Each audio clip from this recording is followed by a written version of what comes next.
Commencer sur YouTube, ça peut être frustrant, très démotivant. Tu peux passer des heures à faire un script, des heures à tourner ta vidéo pour qu'au final, tu fasses un nombre de vues juste ridicule et qu'en plus de ça, cerise réellement sur le gâteau, tu détestes ta voix et tu ne peux pas te voir. Mais pourtant, tu as un désir ardent de créer cette chaîne YouTube, de la développer et d'avoir un maximum d'impact tout en vivant de ta passion. Car au fond de toi, tu sais le pouvoir de YouTube et tu sais ce qu'il est possible de construire avec cette plateforme. Donc je me suis dit que j'allais vous parler de ma petite expérience en tant que créateur de contenu puisque on vient juste de passer la barre des 10 000 abonnés sur YouTube.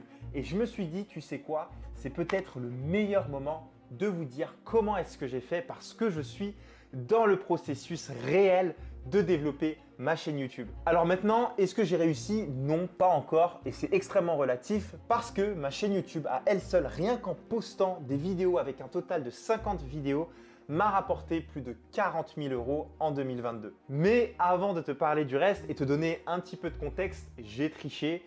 Parce qu'il faut que tu saches une chose, peut-être que tu es nouveau sur cette chaîne, ça fait plus de 5 ans au final que je crée du contenu sur différentes plateformes. Alors les codes, je les connais et j'ai pu me rendre compte que sur YouTube, c'est pas bien différent. Lorsque tu sais créer du contenu et que tu sais bien l'adapter à la plateforme, ça fonctionne. Donc, je savais à quoi m'attendre, même si YouTube est bien différent et ça, on va en parler dans un instant. Mais il y a des principes de création de contenu qui restent les mêmes et qu'il faut que tu intègres, peu importe la plateforme. Donc, j'ai divisé cette vidéo en plusieurs parties en faisant le plus simple pour toi. Tu auras des liens dans la description qui vont t'aider à commander ton matériel et commencer directement.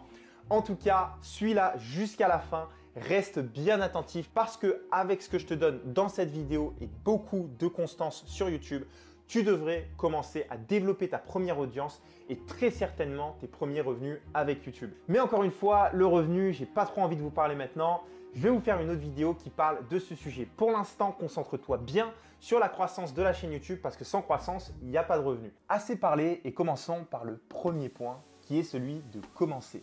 Ça peut te paraître évident, mais je pense qu'il y a beaucoup de gens qui oublient ce point et à quel point il est important de savoir se sentir à l'aise pour commencer sur YouTube. Puisque contrairement à toutes les autres plateformes, c'est réellement à ta personnalité qu'on va s'attacher. La façon dont tu parles, la façon dont tu t'exprimes, il y a énormément de paramètres qui en soi peuvent te gêner de démarrer. Et ça, on va en parler dans un instant, mais c'est extrêmement important qu'on parle de ça au début. Donc, je vais résumer ça en 3 points pour que tu puisses agir immédiatement. Le premier point, c'est de commencer tout simplement getting started, puisqu'il y en a énormément qui vont te dire trouve ta niche d'abord, mais je suis absolument pas d'accord parce que beaucoup de personnes vont se stopper avant même d'atteindre le niveau où ils vont vraiment trouver leur thématique, un petit peu leur niche. Donc le réel enjeu quand tu commences, c'est de savoir et d'apprendre à parler devant la caméra, d'apprendre à aimer ta voix parce qu'au final, tu n'as pas le choix et c'est que en tournant des vidéos et en écoutant ta voix qu'au final, tu vas te rendre compte que peut-être qu'on s'en fout au final et tu vas finir même par l'apprécier. C'est toujours compliqué d'être extrêmement naturel devant la caméra, c'est logique. La caméra que tu as en face de toi, elle te parle pas, tu peux pas lui répondre. Et donc, c'est un peu moins naturel d'échanger comme ça avec une caméra. La deuxième chose, je sais que c'est la voix. Je n'aimais pas du tout ma voix lorsque j'ai commencé à poster des vidéos sur YouTube, même lorsque je faisais des stories sur Instagram.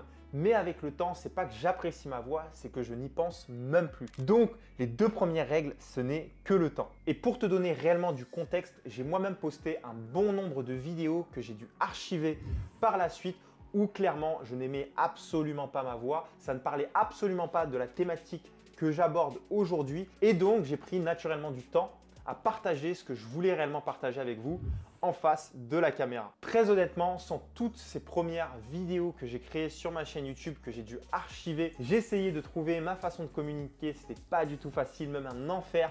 Mais à force de vidéos, j'ai fini par me sentir à l'aise à partager devant la caméra. Tu testes, tu réfléchis, tu testes, tu réfléchis et réellement tu trouveras des réponses. Donc pour ce premier point qui est de commencer, j'en ressors 3 actions. La première, c'est de tourner des vidéos et de les mettre sur YouTube en mode privé, c'est-à-dire qu'il n'y a que toi qui peux la voir et personne d'autre peut la voir. Le but ici, c'est de t'habituer à publier des vidéos YouTube, même si personne ne peut les voir. Ensuite, ce que tu vas faire après 5, 10 vidéos, une fois que tu te sens un petit peu plus à l'aise et plus confiant, ce que tu vas faire, c'est tout simplement cliquer sur Public. Tout simplement, tu vas faire exactement les mêmes actions et cliquer sur Public. Et au final, tu vas te rendre compte qu'il n'y a pas grand-chose qui change lorsque c'est en privé ou en public. De toute façon, tu vas faire toujours très peu de vues. Mais en tout cas, cette astuce va t'aider à commencer si jamais tu n'as toujours pas commencé à publier ta première vidéo sur YouTube. La deuxième, si tu as déjà commencé à publier un petit peu sur YouTube et tu es toujours en train de te chercher, c'est d'aller à fond sur la quantité. Vas-y à fond sur la quantité et toutes les 5 vidéos, tu vas faire une petite rétrospective, une petite analyse en étudiant un petit peu si tu as aimé créer ces vidéos YouTube, qu'est-ce que tu pourrais faire maintenant, quels sont les sujets qui te viennent et plus tu vas avoir d'idées de sujets de vidéos, le plus tu vas être sur la bonne voie. Et le troisième conseil réellement, c'est l'une des choses qui est rédhibitoire sur YouTube, ça va être le montage et au début, évite les montages fastidieux qui prennent beaucoup de temps. Pourquoi? Parce que le cerveau humain est juste une machine qui nous trompe. Au début, tu peux avoir plein d'entrain à faire des montages hyper compliqués, ajouter des petits trucs comme tes youtubeurs préférés. Sauf qu'au bout de 5-10 vidéos à passer 40 heures par vidéo juste pour les publier et au final faire 10 vues, tu vas tout simplement te décourager puisque ton cerveau aura enregistré l'effort que c'est de publier une vidéo et tu auras tout simplement plus envie de te lancer sur YouTube et de continuer et c'est bien dommage parce que ça peut briser des carrières. Donc maintenant, tu vas pouvoir t'habituer petit à petit à ta voix et prendre confiance devant la caméra. Mais ce point-là n'arrive pas sans le suivant qui est ton équipement. Et voici encore l'un des gros blocages pour commencer YouTube, mais pas que YouTube, aussi Instagram, aussi TikTok, parce que c'est des messages que je reçois absolument tout le temps. Quel matériel tu utilises, comment est-ce que tu filmes tes vidéos. Et les gars, j'ai envie de stopper tout ça. Les réseaux sociaux sont là pour une chose, partager ton expérience, partager de la valeur et impacter les gens. Si tu oublies ces caractéristiques-là, tu vas échouer. Mais maintenant, est-ce qu'on s'en fout de la qualité? Pas du tout. On est quand même en 2022, la qualité est importante et si tu comptes en faire une réelle carrière et avoir un réel impact sur YouTube, alors là, oui, je ne vais pas te mentir, je ne vais pas te raconter de bullshit, il faut de la qualité et il va falloir petit à petit que tu investisses dans de la qualité. Mais ne t'inquiète pas, on y vient tout de suite. Pourquoi d'abord je ne recommande pas d'investir dans des milliers d'euros de matériel lorsque tu n'es pas réellement lancé? Le problème aujourd'hui, c'est qu'il y a de plus en plus de créateurs de contenu qui réussissent très bien et qui ont des qualités incroyables et qu'on se dit qu'on n'a aucune chance si on vient avec notre petit téléphone de merde et qu'on crée des vidéos. Simplement, on oublie une chose, c'est que YouTube, c'est un réel métier. Je passe des heures à scripter mes vidéos, des heures à monter mes vidéos, donc clairement, ça prend du temps. Et lorsqu'on devient réellement créateur de contenu, on comprend que ce n'est pas le seul problème. Il y a aussi le fait d'avoir de la créativité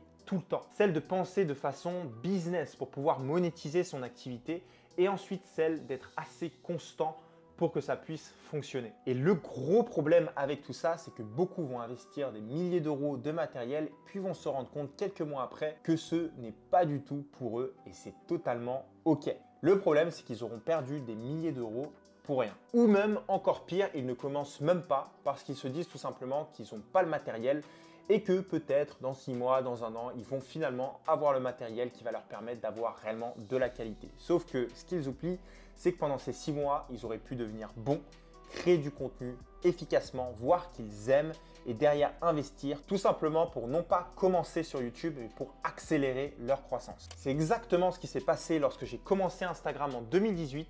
J'ai commencé avec un petit appareil dans un placard, c'était le placard de mon ami, avec une qualité totalement pourrie, mais cela ne m'a pas empêché de construire une communauté au fur et à mesure d'investir dans du matériel et de totalement accélérer ma personal brand sur les réseaux sociaux. Donc le plus tu vas t'enlever de barrières à l'entrée, le mieux ça va être clairement. Maintenant, si ça fait quelques temps que tu es sur YouTube, que tu prends vraiment ça au sérieux, que tu as posté des vidéos, que tu es plus à l'aise devant la caméra et que tu commences à avoir un petit peu d'audience, c'est important d'investir dans du matériel. Et attention, je vais te donner 3 matériels et selon ton niveau, tu verras sur quoi tu investis. Le premier, ça va être tout simplement l'un des derniers iPhones. Ça peut être l'iPhone 14. On est fin 2022 à l'heure où je te parle. L'iPhone 14, c'est le dernier iPhone et clairement, il a une qualité tout simplement ouf et tu peux réellement développer une grosse communauté avec sans problème. Et également, pourquoi je te dis l'iPhone, c'est que c'est facile d'utilisation, il y a un très bon micro, tu as la Ultra HD, donc la qualité 4K. Et en plus de ça, ça peut te servir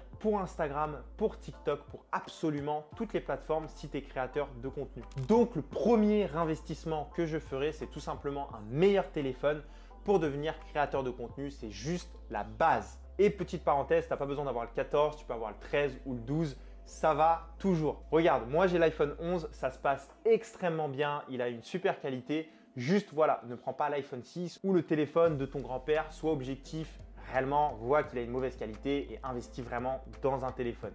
Je sais que c'est cher, mais clairement les résultats que tu auras après pour le temps que tu passes à créer des vidéos YouTube, à mon avis, ça le vaut. Le deuxième matériel qui pour moi est l'un des meilleurs matériels à avoir si tu veux upgrade, c'est une petite caméra. Ici, j'ai une petite caméra vlog, c'est le Canon G7X. C'est clairement une super caméra et tout simplement, regarde, elle a un écran retourné et du coup, tu vas pouvoir faire des vlogs, être dans n'importe quelle situation de la vie, pouvoir te faire des facecam comme je le fais maintenant, elle a une super qualité, faire des vlogs, faire des Reels TikTok, Reels Instagram. Et l'avantage d'avoir une caméra, c'est que tu vas pouvoir avoir le flou d'arrière-plan lorsque tu te filmes et ça rajoute une petite épice professionnelle à tes vidéos. Cette caméra, clairement, tu peux l'avoir pour 400, 500 euros. Ça ne coûte pas extrêmement cher et je te la conseille réellement. Sinon, j'ai une autre caméra pour toi que je n'ai pas du tout testée, mais je sais sa valeur puisque je regarde des vidéos YouTube tout le temps, je me renseigne sur les caméras. Et cette caméra, c'est le Sony ZV-E10 qui est tout simplement exceptionnel, qui a une superbe qualité et pareil que celui-ci, mais avec un meilleur niveau, un meilleur son. Tu peux même y brancher un micro, donc c'est clairement le modèle au-dessus. Tu peux tout faire et tu n'auras pas besoin de nouveau matériel pendant très longtemps. Le troisième matériel que je te conseille, ça c'est vraiment pour ceux qui sont fervents de qualité, qui ne veulent pas laisser tout au hasard, mais en tout cas, je ne te conseille pas du tout de commencer par ça au début. Ça va être la caméra que j'utilise là et là. Donc le Sony A7R2, R3, les Sony A7 qui sont absolument incroyables. Donc tu as le Sony A7 III ou A7 II qui sont vraiment spécialement conçus pour la vidéo. Les Sony A7 R2 et R3 que j'utilise sont clairement des caméras qui sont un peu multifonctions, vidéo, photo, enfin bref, tout ça, on s'en fout.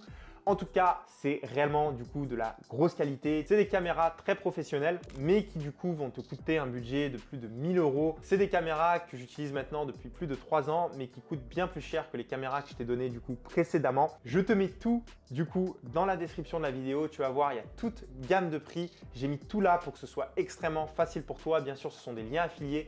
Donc, je gagne un petit peu d'argent si tu achètes avec ça. Je préfère être clair avec toi. Et d'ailleurs, tu auras tous les liens du matériel que j'utilise pour ma création de contenu, que ce soit TikTok, Instagram, YouTube, peu importe, regarde dans la description. Mais par contre, on ne finit pas avec ce point sans te parler du micro qui est pour moi essentiel, qui est aussi l'un des premiers investissements que tu dois faire parce que une vidéo sans un bon son, ça se regarde pas. Et je sais pas si toi, ça t'énerve pas de voir des vidéos qui n'ont pas un bon son, tu as juste envie de quitter direct. J'ai eu beaucoup de galères avec ça, beaucoup de commentaires négatifs par rapport à mon son dans des vidéos précédentes lorsque j'ai commencé sur YouTube. Donc fais-moi confiance, la valeur du micro est extrêmement importante. Et en plus, qui n'a pas envie d'écouter une vidéo où clairement, voilà, tu te poses dans ton lit, tu écoutes ton youtubeur préféré ou tout simplement le youtubeur qui t'inspire et derrière, tu as un bon son, tu rentres dans son univers. Clairement, il n'y a pas photo. Donc oui, le micro est extrêmement important. C'est également ce que je recommande dans mes accompagnements en personal branding, d'avoir aussi un bon micro si on se voit faire des vidéos du coup facecam, donc face caméra, parce que je sais à quel point les gens aiment ça. Donc maintenant que tu as commencé et que tu es bien équipé, on passe au point numéro 3 qui est bien évidemment celui de la stratégie. Comme tous les réseaux sociaux, et j'en parle assez sur ma chaîne, tu dois avoir une stratégie. Si tu comptes faire de YouTube un business, quelque chose sur le long terme, une vraie activité, tu dois avoir une stratégie. Mais attention, tu ne dois pas copier n'importe quelle stratégie, mais tu dois réellement avoir la tienne parce que c'est qu'en comprenant comment faire sa propre stratégie qu'on a réellement des résultats. Après avoir étudié Instagram, TikTok, YouTube, développer mon audience sur plusieurs plateformes, il faut que tu saches les avantages et les inconvénients de chaque plateforme, de chaque stratégie pour pas avoir ce FOMO, tu sais, ce syndrome de Fear of Missing Out, et à chaque fois t'éparpiller pour au final ne jamais avoir les résultats que tu veux. Donc une stratégie, elle doit être suivie, mais elle doit être extrêmement personnalisée parce que seul toi connais tes objectifs. Donc je pense qu'il y a réellement 4 moyens pour développer la visibilité de sa chaîne YouTube.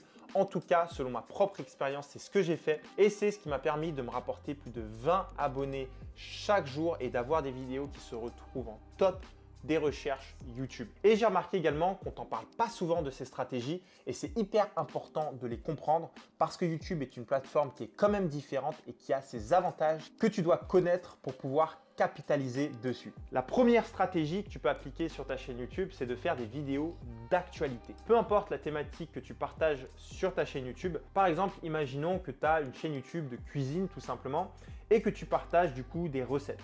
Ce que tu peux faire, c'est de parler de l'actualité, par exemple des grands chefs étoilés. L'hommage à un grand chef étoilé, par exemple, ou bien les meilleures recettes de saison, ou bien parler de la pénurie d'huile qu'il y a eu en France. Tout ça sont des sujets d'actualité qui rejoignent un petit peu ta niche et qui va te permettre d'avoir de la visibilité sur un moment donné. Mais quoi qu'il arrive, même si tu es un petit YouTuber, tu as une toute petite chaîne YouTube, l'avantage de YouTube, c'est que selon ton titre, puisqu'il est fortement d'actualité, il va te recommander et te booster dans l'algorithme. Et en fait, vu que c'est extrêmement d'actualité, les gens vont cliquer sur ton contenu. Donc, c'est une stratégie qui n'est pas à négliger. En tout cas, j'ai vu ça sur plusieurs chaînes YouTube. C'est une stratégie que tu peux littéralement appliquer sur ta chaîne YouTube. Il faut juste que tu sois au courant de l'actualité dans ton secteur. Le deuxième point, c'est de pouvoir faire des vidéos intemporelles. Et celui-là, il est extrêmement important. Si tu partages tes connaissances sur YouTube, si tu partages de la valeur, c'est extrêmement important que tu te cales sur des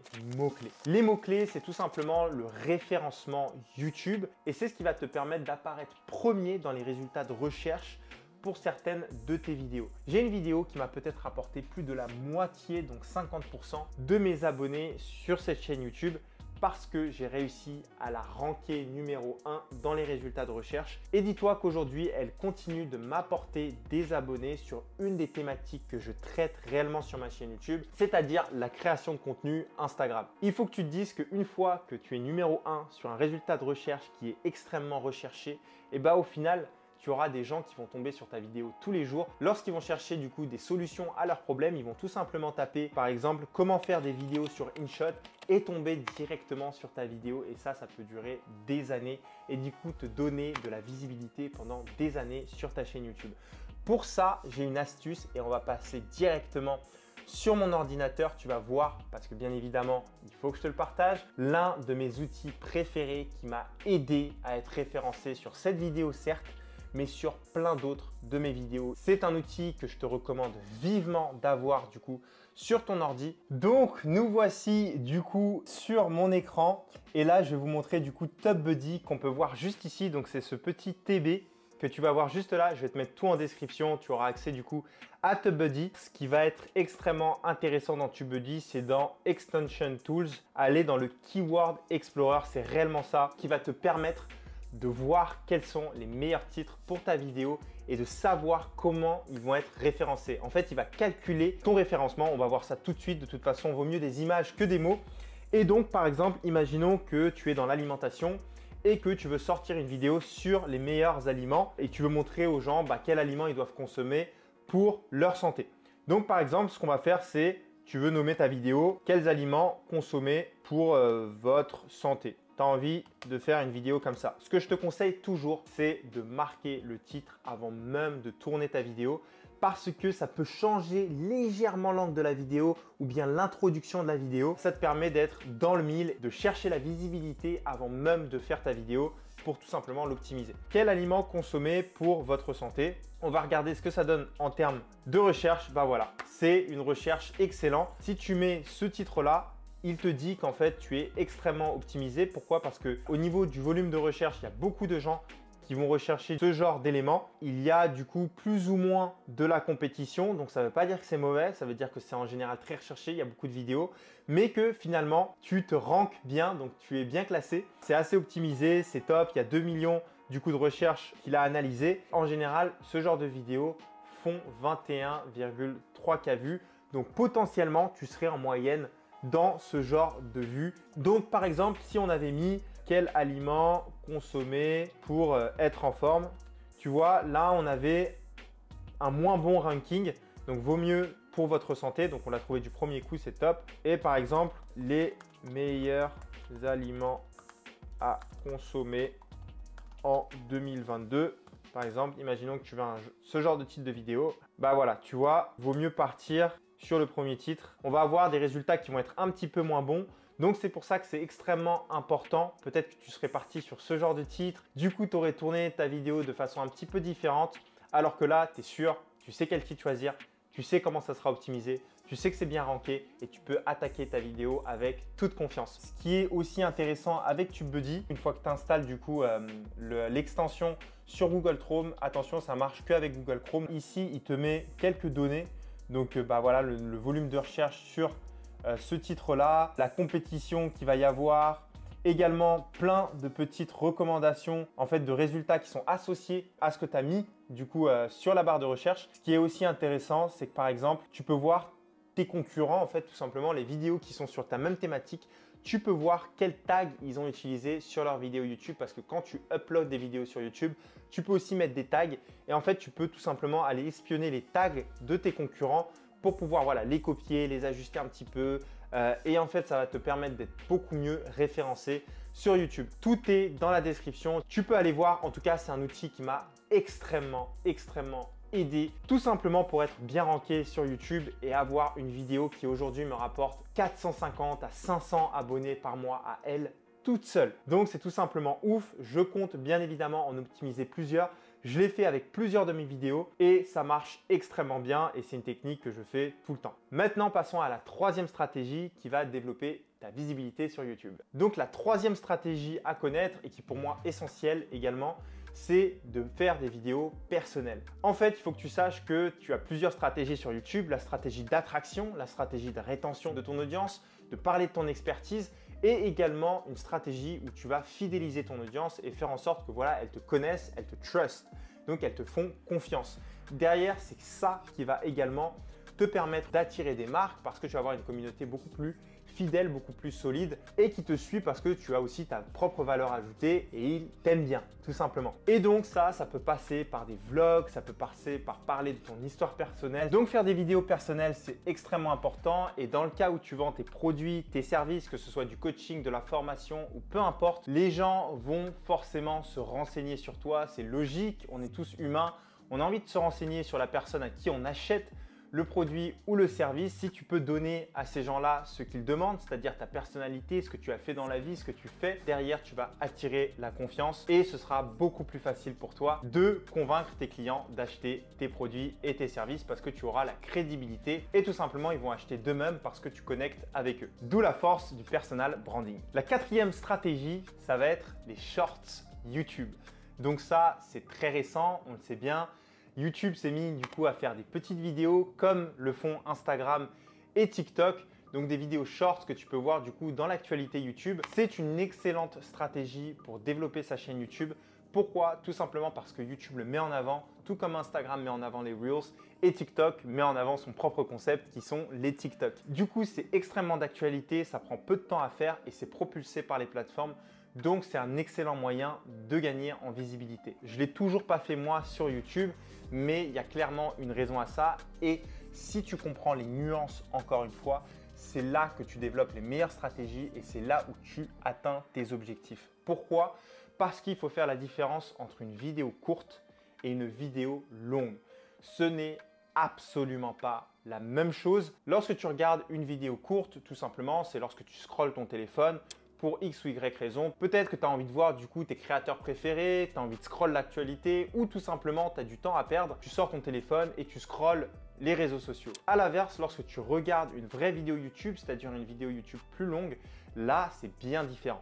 Tu vas te poser, tu vas peut-être te mettre dans ton canapé, dans ton lit le soir, peu importe. Tu vas ouvrir ton youtubeur préféré, le youtubeur qui t'apporte de la valeur, celui qui t'inspire ou bien le tout à la fois. Bref, c'est pas du tout les mêmes moments et tu crées une relation qui est extrêmement différente. Et c'est pour ça que c'est extrêmement important de nuancer, de pas toujours être attiré par la visibilité, par ce genre de chiffres, mais d'aussi être attiré par ce qui est réellement pur, c'est-à-dire la connexion avec ton audience. Comment est-ce que tu leur apportes de la valeur? Parce que clairement, avec une vidéo plus longue, tu vas pouvoir rentrer plus dans les détails, plus en profondeur. Ton audience va apprendre plus à te connaître qu'ils vont le faire sur une vidéo short. Pourquoi? Parce qu'il y a plus de matière et derrière plus de liberté pour éduquer, partager quelque chose de plus deep tout simplement. Donc vraiment, fais cette nuance. Également, les vidéos longues YouTube vont t'apporter beaucoup plus de crédibilité. Donc si tu partages ton expertise exactement du coup comme moi dans cette vidéo YouTube, bah derrière tu as aussi beaucoup plus de crédibilité. Oui, tu prends 30 minutes, 40 minutes, je ne sais même pas combien de temps cette vidéo YouTube va durer, mais tu prends du temps pour rapporter de la valeur à ton audience. Et ça, en général, ton audience va beaucoup le considérer et te le rendra tôt ou tard. On ne peut pas passer à côté de cette caractéristique qui font que tes vidéos YouTube vont fonctionner et être vues par ton public. C'est le teaser de tes vidéos. Il faut que tu saches cette chose extrêmement importante, c'est que YouTube juge sur la rétention. Le plus les gens vont rester sur ta vidéo, logiquement, le plus YouTube va se dire que ta vidéo est intéressante, le plus YouTube va la propulser à d'autres personnes potentiellement intéressées. Et comment faire pour justement avoir un taux de rétention fort? C'est de pouvoir retenir son audience sur la vidéo. Et le plus important pour ça, c'est les premières 30 secondes à 1 minute de ta vidéo. Dans cette première minute du coup de ta vidéo, tu dois donner envie à ton audience de voir la suite. Tout se joue là. Et retiens bien cette phrase. Ce que je t'invite à faire, c'est de ne pas te dire comment est-ce que je vais au maximum intéresser mon audience pendant cette première minute, mais plutôt comment est-ce que je vais retenir un maximum de personnes pendant cette première minute. Parce que je vais te montrer un petit graphique de mes vidéos YouTube et en général, c'est ce qui se passe avec toutes les vidéos sur YouTube, c'est que, regarde, au début de la vidéo, tu vas perdre facilement 40% de ton audience dès la première minute. Et le fait de pouvoir en retenir un maximum dès la première minute va faire qu'en fait, les gens vont rester jusqu'à la fin. Si tu as donné envie dans la première minute, en général, les gens ont donné assez de temps dans la vidéo, tu les as assez convaincus pour rester jusqu'à la fin. Bien évidemment, tu vas en perdre en cours de route, c'est évident. Mais derrière, si tu penses à la rétention d'audience, donc comment faire en sorte qu'ils restent sur ma vidéo dès la première minute, tu vas optimiser tes chances d'avoir plus de gens qui regardent ta vidéo jusqu'à la fin et du coup, plus de chances d'être propulsé dans l'algorithme YouTube. Donc par exemple, pour des vidéos où tu vas donner de la valeur, il faut absolument que tu dises à ton audience ce qu'elle va avoir tout au long de la vidéo, ce qu'elle va obtenir de la vidéo, qu'est-ce qu'elle va voir dans la vidéo et essayer de la teaser réellement sur les informations qu'elle va avoir et pourquoi il est important qu'elle les ait. Quand tu apportes de la valeur, c'est un critère qui est extrêmement important dans tes vidéos YouTube, c'est de direct mettre le ton. Donc pour te donner un exemple rapide d'une introduction que tu peux faire, comme ça je te le mets dans la tête et que tu vas pouvoir le ressortir dans une prochaine vidéo. Imaginons que tu fais une vidéo sur les meilleures caméras, les meilleurs appareils photo en 2022. Ce que tu vas faire en début de vidéo par exemple, c'est de dire quelque chose comme ça. Dans cette vidéo, tu vas voir les meilleurs appareils photo en 2022. J'ai pas vu beaucoup sur YouTube de gens qui partageaient ces petits secrets qui sont cependant hyper importants à savoir. Début de la vidéo, je vais te montrer les premiers appareils photo que tu dois absolument connaître pour upgrade ton style de photographie et à la fin de la vidéo, je vais te montrer les caméras secrètes que peu de youtubeurs utilisent et qui augmentent la visibilité des vidéos. Bon, là j'ai dit totalement n'importe quoi, mais on continue. Donc reste bien jusqu'à la fin de la vidéo pour ne louper aucune information qui pourrait booster ta carrière de créateur. Donc comme tu le vois là avec cet exemple qui est n'importe quoi, j'ai d'abord dit qu'est-ce qu'ils vont obtenir dans la première partie, mais surtout pourquoi ils devraient rester jusqu'à la fin. En même temps, je dis qu'il ne faut absolument pas qu'ils loupent des parties de la vidéo parce qu'ils risquent de louper des informations importantes pour obtenir ce qu'ils veulent lorsqu'ils ont cliqué sur la vidéo. Tu vois, cette structure te permet en fait de te mettre à la place de ton auditeur et de te dire mais comment est-ce que je vais le retenir à chaque fois pour qu'il se dise wow, il ne faut absolument pas que je manque cette vidéo et que je la regarde vraiment jusqu'à la fin. C'est juste pour optimiser. Bien évidemment, tu vas perdre des gens au début de ta vidéo, mais ça, réellement, tu peux rien y faire. C'est comme ça que ça fonctionne. Mais en tout cas, optimise la rétention et tu vas voir, ta chaîne YouTube va avoir beaucoup plus de succès. Et les amis, en parlant de rétention, c'est ce qui nous amène à un autre gros point phare de YouTube qui va être la miniature. La miniature et le titre, comme on en a parlé tout à l'heure, c'est réellement ce qui va faire que les gens vont cliquer sur ta vidéo. Si tu veux, pour faire simple, sur YouTube, tu as la rétention, mais tu as également ce qu'on appelle le click-through rate. Pour faire simple, pour les gens qui ne sont pas anglophones, je te comprends, c'est tout simplement les gens qui vont cliquer sur ta vidéo à partir du moment où ils l'ont vue. Pour faire simple, c'est tout simplement le pourcentage de clics que tu vas avoir sur tes vidéos. Je t'explique encore plus simplement. Sur YouTube, tu as les impressions et tu as les vues de vidéos. Les impressions, c'est tout simplement les gens qui vont voir ta vidéo apparaître sur leur écran d'ordinateur, sans forcément cliquer dessus. Donc le nombre d'impressions de tes vidéos, c'est tout simplement des gens qui ont aperçu ta vidéo sur leur fil d'actualité YouTube, sur leur recherche YouTube, sans cliquer dessus forcément. Tandis que les vues de vidéos, c'est les gens qui ont cliqué sur tes vidéos.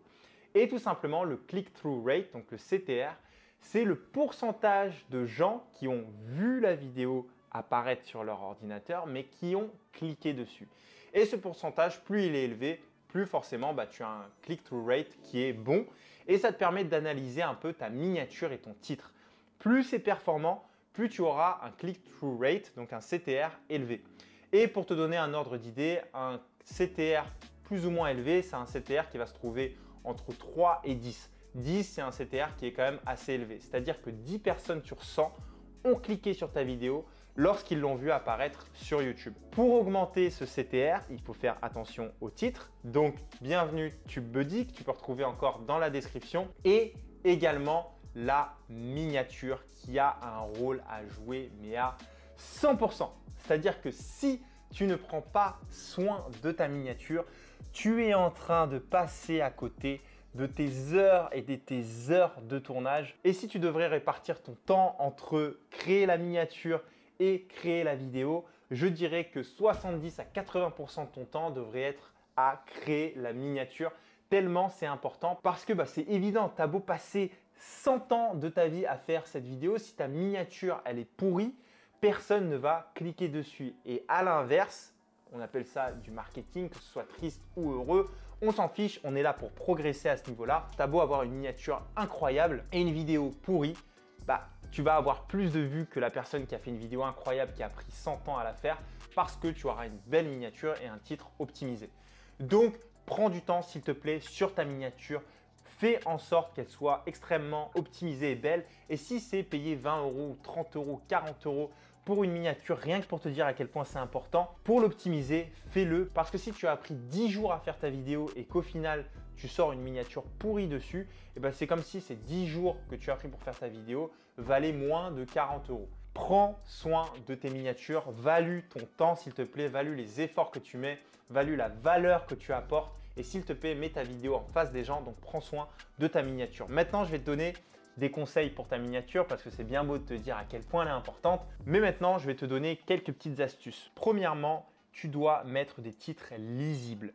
Choisis une police de caractère qui est lisible. Le plus ça va être lisible, le mieux c'est. Pour ça, par exemple, je te conseille du OpenSAN ou du Montserrat. Fais le plus simple possible, ne cherche pas dans les gros détails. Bien sûr, tu peux t'amuser un petit peu avec les écrits, on ne dit pas que tout est figé, mais en tout cas, reste le plus simple possible. Et si tu veux jouer, par exemple, tu peux jouer avec les couleurs qu'il y a dans ta miniature parce que ça aussi, ça va jouer. Le plus tu vas avoir des couleurs qui vont pimper à la vue du coup des gens, le plus les gens vont être attirés par ta vidéo, elle va se démarquer. Donc n'hésite pas à mettre des couleurs qui sont punchy et également reste le plus simple possible. Tout ce qui est compliqué nous répulse, tout ce qui est simple attire. Le plus tu vas être simple, précis, concis et pimpant dans tes miniatures, le plus ça va fonctionner.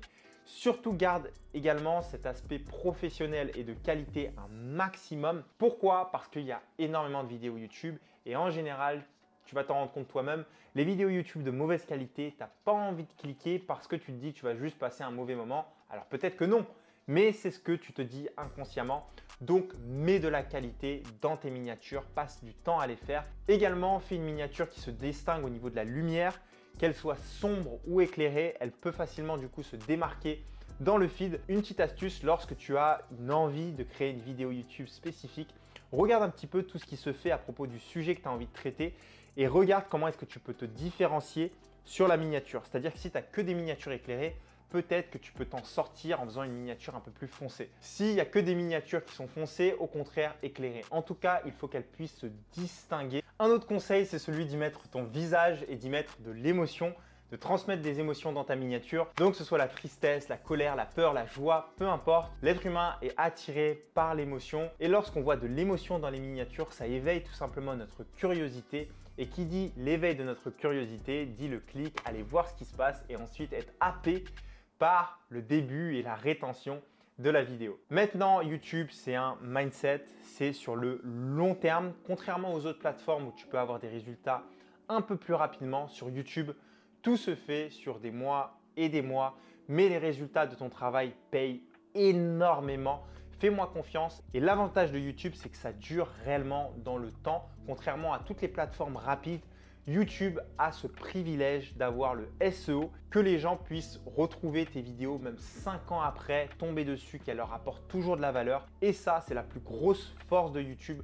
Donc si tu es constant, une vidéo que tu travailles bien aujourd'hui te paiera même dans 4 ans et apportera toujours de l'impact et des résultats aux gens dans 4 ans. Donc travaille-les bien, sois constant. YouTube, ce n'est pas une course, c'est un vrai rallye. Mais par contre, tu as des barrières à l'entrée qui sont fortes vu le temps que ça prend, l'énergie que ça te prend. N'oublie pas ça, c'est beaucoup de barrières à l'entrée. Et donc, tu dépasses déjà tes concurrents, ceux qui n'osent pas s'y mettre, ceux qui n'ont pas cette énergie. Et ça, c'est le réel avantage de YouTube. Donc, si tu te vois bien face à la caméra, si tu te vois bien échanger avec une audience et si tout simplement tu as envie de transmettre ton énergie à travers des vidéos, je te recommande fortement de commencer une chaîne YouTube et d'être patient. Et c'est pareil dans mes coachings en personal branding. Il y a des élèves qui vont développer et exploser leur personal brand en quelques semaines, quelques mois. Et il va y avoir des élèves qui vont prendre beaucoup plus longtemps, 6 mois, 7 mois, 8 mois. Mais au final, à long terme, ils vont exploser complètement. Donc, c'est pour ça que c'est de la constance, c'est de la régularité, c'est de la passion et réellement l'envie de construire une marque et pas tout simplement un business rapide qui du jour au lendemain peut s'envoler et que tu passes à un autre et que tu passes à un autre. On est là pour construire des marques. Si tu t'intéresses à YouTube, c'est peut-être parce que tu as vraiment envie de construire une marque personnelle, que tu sois vraiment rémunéré avec. Ça va arriver avec le temps si tu mets les bonnes stratégies en place et si tu penses de manière personnelle selon tes propres objectifs et ton propre branding, celui que tu veux vraiment développer, ton branding de cœur, ton branding de passion. Donc si tu as ta propre vision, tu as ta stratégie et que tu penses long terme, il n'y a aucune raison que tu réussisses pas sur YouTube en appliquant réellement les bonnes méthodes. J'espère que vous avez aimé cette vidéo. C'est peut-être la vidéo la plus longue de ma chaîne. Vous pouvez voir les autres vidéos sur ma chaîne où je vous parle de personal branding, de réseaux sociaux et plein d'autres choses. En tout cas, n'oubliez pas de lâcher un like à la vidéo, de me dire ce que vous en pensez dans les commentaires. S'il y a des créateurs vidéo YouTube, j'aimerais beaucoup les entendre dans mes commentaires et avec grand plaisir qu'on engage des discussions. En tout cas les gars, on se retrouve dans une prochaine vidéo.